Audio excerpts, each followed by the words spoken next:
Ajali ilitokea kwenye saa 5:30 asubuhi, ambapo gari ilikuwa ikielekea kutoka Bomet kwenda pande ya Kaplong, na ilipofika mahali panaitwa Kapkwen, ile ajali ikaweza kutukia, ambapo kuna gari ya aina ya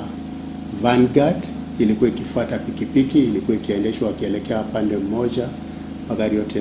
pikipiki pamoja na gari hiyo. Na sababu ya ajali kutokea ni kwamba ile pikipiki ilikuwa inataka kugeuka kurudi pande ya Bomet, hivi kwamba dereva wa gari ile la Vanguard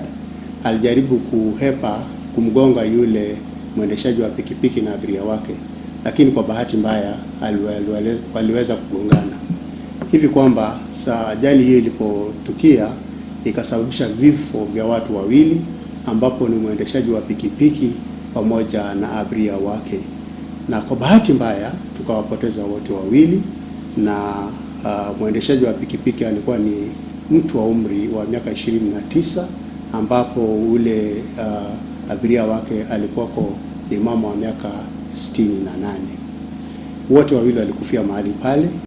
Miili yalichukuliwa na yakapelekwa makavasi ya Longisa,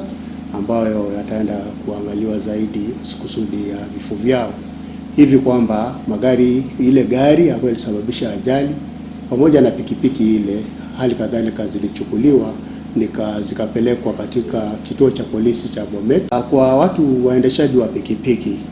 tunawarai sana wajaribu kuwa makini wanapopeleka pikipiki zao, waache kuwa watakimbiza pikipiki, waache kuwa watabeba mizigo ambayo